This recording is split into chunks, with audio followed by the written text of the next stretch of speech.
Um excelente dia a todos. A heresia continua, não tem jeito. São tudo pregações agora, recente. O bairro é água rasa. Vou mandar a pregação para vocês verem aí. Deixar os seus comentários, like, compartilhar, joinha. A fala desse cooperador, um cooperador, segundo me informaram, antigo, mas a confusão que ele faz lá com a graça. Então eu deixei lá os meus comentários. Vocês vão entender no final aonde que ele quer chegar com essa palavra graça, tá bom? Então, ouça, tire as suas conclusões. Abraço. Tchau, pessoal.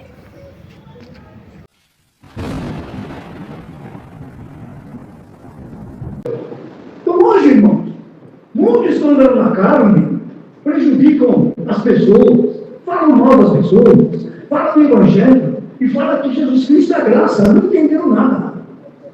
Cristo Jesus trouxe a graça. Jesus não é a graça, ele trouxe. Ele que trouxe a graça para nós. Um comentário. As pessoas fazem confusão com a palavra graça. A graça significa o quê? Favor.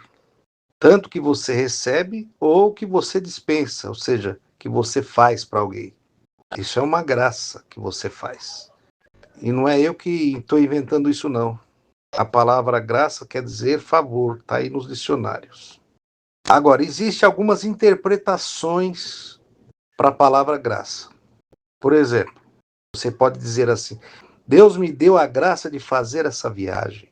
Deus me deu a graça de fazer uma visita. Deus me deu a graça de acordar mais um dia. Então, tudo isso são favores que nós recebemos, são graças que nós recebemos e agradecemos no dia a dia. Mas quando se refere à graça da salvação ou graça salvífica, aí, velho, é só Jesus Cristo, não tem outro jeito. Porque foi ele que morreu na cruz. Então, quando ele diz lá em João 14,6, eu sou o caminho, a verdade e a vida, ninguém vai ao Pai senão por mim, aí fica oficializado que ele é a graça salvífica, que ele trouxe a salvação através da sua morte na cruz.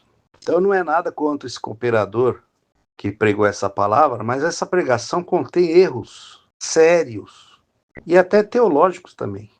Essa pregação ela compromete a compreensão plena da identidade de Cristo. Afirmar que Jesus trouxe a graça, mas que ele não é a graça, é separar aquilo que biblicamente é indivisível, não tem como dividir. Jesus não apenas trouxe a graça, ele é a personificação da graça de Deus. João capítulo 1, do 14 e o 17, diz assim: E o verbo se fez carne e habitou entre nós, cheio de graça e de verdade. O texto mostra que Jesus é o verbo eterno, o Deus encarnado, e nele habita toda a plenitude da graça. Então, separar Cristo da graça é diluir sua divindade e missão redentora. É sério, é grave. Além disso, em João 14,9, confirma a identidade divina de Jesus. Quem me vê a mim, vê o Pai. Então, amigo, negar que ele é a graça é negar que ele é Deus, se manifestando em favor do homem. Isso coloca a pregação na esfera de uma heresia cristológica, por minimizar a natureza divina de Jesus Cristo e o papel central dele na salvação. Jesus é a graça em forma humana. Aqui as referências. Agora vocês vão ver o que ele vai dizer agora. Presta atenção. Então, irmãos, não adianta a pessoa ser estudada de letra. A graça ela se manifesta na letra pelo Espírito Santo, a interpretação dela. Pessoa analfabeta, irmão, prega a palavra. Por quê? É o Espírito Santo que prega. Agora presta atenção que o cooperador pregou e afirmou aqui. E não adianta ser estudado de letra, e que a graça se manifesta na letra pelo Espírito Santo, sugerindo que o estudo bíblico e o conhecimento das Escrituras são secundários. Aí depois ele justificou que uma pessoa analfabeta prega porque é o Espírito Santo que prega, desvalorizando com isso a preparação bíblica, ou mesmo teologia de conhecimento bíblico. Então, esse tipo de discurso, embora pareça que está exaltando o poder do Espírito Santo, ele acaba alimentando anti-intelectualismo no meio dos fiéis, dos cristãos, dando a entender com isso que não é necessário conhecer as Escrituras, o que abre espaço para as heresias, interpretações erradas e falta de discernimento espiritual. A Bíblia nos ensina que o Espírito Santo ilumina a palavra, mas não a substitui. Veja uma referência aqui, João, capítulo 16, verso 13, e 2 Timóteo 2,15. É claro que Deus pode usar qualquer pessoa, inclusive analfabetos, e há muitos exemplos lindos disso. Mas isso não deve ser regra ou justificativa para desprezar o estudo. O próprio Jesus ensinava nas sinagogas, lia os rolos de Isaías, e os apóstolos. Os apóstolos dedicavam-se à doutrina. Atos 2,42. Paulo, cheio do Espírito, também era extremamente instruído. Então, veja bem, a unção, ela não anula o conhecimento, ela o aperfeiçoa. Dizer que não precisa estudar é uma porta aberta para o erro. É por isso que muitos na congregação cristã e algumas outras denominações aceitam heresias, dão glória para heresias, aplaudem heresias, como se fossem verdades espirituais. Espírito e palavra caminham juntos. Vamos continuar ouvindo. Todas as denominações, irmãos, claro que tem a graça que é Cristo, não, irmão. Cristo trouxe, ele que deu a graça. Alguém tem dinheiro, tem salário, alguém tem a graça? Na verdade, de graça. De graça recebeste, de graça dás. Mas hoje é dinheiro. É movimento para ganhar dinheiro. Usa o nome do Cristo, da Escritura, para ganhar dinheiro. Que a graça isso aí. Aqui, então, agora ele resolve criticar as outras denominações. Isso porque eles não criticam, né? Engana que eu gosto. Mas vocês vão entender no outro áudio por que ele está dizendo tudo isso agora. Aqui ele está falando das outras igrejas que dizem que elas têm a graça. Só que isso é menos pior do que eles na congregação, que ensinam que na congregação eles se intitulam que são a graça. Os outros ainda estão falando que lá tem a graça. Na congregação eles dizem que são a graça. Então é menos pior o que das outras igrejas estão falando. Aqui ele também está criticando as outras igrejas, dando indireta para os outros pastores de outras igrejas, né? Que recebem salário, que lá tem dízimo. Só que eles ignoram os próprios erros internos, né? Como se a congregação tivesse imune, né? Às ganâncias, se referindo a dinheiro. Isso é hipocrisia religiosa, algo que Jesus condenou veemente. Veja em Mateus 23, 25. Ai de vós, escribas e fariseus, hipócritas, pois limpais o exterior do copo e do prato, mas por dentro está cheio de rapina e intemperanças. Então, falar contra a ganância dos outros, enquanto também se pratica o mesmo, com aparência de santidade, isso é farisaísmo moderno. É verdade que a congregação cristã não cobra o dízimo formal, mas realiza coletas frequentes, incluindo aquelas com intenção, que são nada menos que promessas financeiras pressionadas, onde muitos se sentem obrigados, né, a dar o que não têm. Isso contraria diretamente o ensino apostólico. Cada um contribua segundo propôs no coração, não com tristeza ou por necessidade, porque Deus ama ao que dá com alegria. 2 Coríntios 9, 7. E a Bíblia nunca ensina a pressionar ninguém a dar, que é o tipo dessas coletas de intenções dele. Ainda mais quando há necessidades básicas não supridas. O apóstolo Paulo, ao recolher ofertas, ele fazia com clareza, transparência e sem coagir. Veja lá em 2 Coríntios 8 e 9. O uso de recursos para templos luxuosos, viagens caras de anciães, hotéis de alto padrão e cartões corporativos é legítimo. Isso mostra que, mesmo sem o nome dízimo, ganância religiosa está presente. O cooperador também citou De graça recebestes, de graça dai. Isso está em Mateus 10:8. Mas como pode dizer isso? E ao mesmo tempo sustentar uma estrutura que custa milhões em concreto e luxo, paga viagem e eventos elitizados, enquanto muitos fiéis vivem na escassez?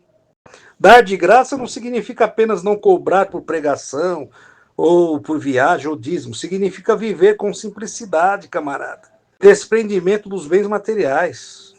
Não se pode criticar outras igrejas por ganância e mercantilização do evangelho, quando na verdade se pratica o mesmo, apenas com outro nome, outra roupagem, mais religiosa. O verdadeiro evangelho é simples, justo, transparente e liberta. Tudo que for diferente disso, por mais que pareça espiritual, é vaidade religiosa disfarçada de santidade. Agora, essa parte do áudio é muito importante. É onde ele queria chegar que eu falei para vocês. Presta atenção. Mas aqui tem a palavra que limpa. Aqui tem uma palavra que é esclarecedora. Alguém fala, a doutrina da conversão é verdade. Aqui é graça. Aqui é graça. Bom, pessoal, aqui está o ápice de onde ele quis chegar. Entenderam agora quando eu disse para vocês ouvirem até o final? E por que toda essa volta que ele deu? Tirando o mérito de Jesus ser a graça e criticando algumas igrejas evangélicas, simplesmente para dizer agora que são detentores do nome graça de Deus. Tirou o mérito até de Jesus, que dirá das outras igrejas, né? E não é só ele que fala isso, não. Muitos outros. A gente sabe, vocês já têm escutado. Então, quando alguém afirma que aqui é a graça, como ele disse, referindo-se a uma instituição humana, e que só ali está a palavra que limpa, isso é um desvio grave do evangelho genuíno de Cristo. Jesus é a graça personificada, camarada, e não uma instituição. Tito 2,11 diz, porque a graça de Deus se há manifestado, trazendo salvação a todos os homens. Porque todos nós recebemos também da sua plenitude e graça por graça, porque a lei foi dada por Moisés. A graça e a verdade vieram por Jesus Cristo. João 1:16-17. Amigo, a Bíblia é clara. A graça não é um lugar, não é uma instituição. A graça é uma pessoa, Jesus Cristo. Aquele que tentar transferir esse título à sua denominação ou templo está cometendo uma blasfêmia espiritual e se colocando como mediador de um falso evangelho. A palavra que limpa é Jesus e não uma doutrina humana. João 15:3, vós já estáis limpos pela palavra que vos tenho falado. Ele já falou, ele já deixou aí o ensinamento. Jesus está dizendo que é a palavra dele que limpa, velho. Não é palavra de um cooperador, de um ancião ou de uma placa religiosa. Não. Se alguém disser que só ali tem a palavra que limpa ou só acolá, está negando a onipresença e o poder universal do Evangelho. Atos 17:24. Deus não habita em templos feitos por mãos de homens. Quantas vezes já falamos isso aqui? Quando o indivíduo diz que aqui é a graça, ele coloca o templo ou sua comunidade como centro de salvação, esquecendo que o Espírito Santo age onde quer, com quem quer, quando quer, e não está preso a nenhuma denominação. Quem prega exclusividade de salvação está sob maldição. Gálatas 1:8. Mas ainda que nós mesmos, ou um anjo do céu, vos anuncie outro evangelho, além do que já vos tenho anunciado, seja anátema. Então, quando alguém prega que só na sua igreja está a verdade, só na sua doutrina há salvação, e só ali está a graça, ele está anunciando outro evangelho, amigo. E Paulo diz que esse é maldito, é anátema. A arrogância espiritual é um laço perigoso Lucas 14:11. Porque todo o que se exalta será humilhado, e o que se humilha será exaltado. Provérbios 16:18. A soberba precede a ruína, e a altivez do espírito precede a queda. Quem se coloca acima do corpo de Cristo e tenta fazer da sua instituição o único canal da graça, está se exaltando contra o próprio Deus. Foi o que o cooperador fez. Amigo, presta atenção. Abra o entendimento. Cristo é a graça. O Espírito Santo é quem limpa toda e qualquer pregação que exclui os outros, nega a ação do Espírito fora das quatro paredes e enaltece o sistema religioso acima do Evangelho. Deve ser criticado mesmo como heresia. Abraço a todos. Tchau.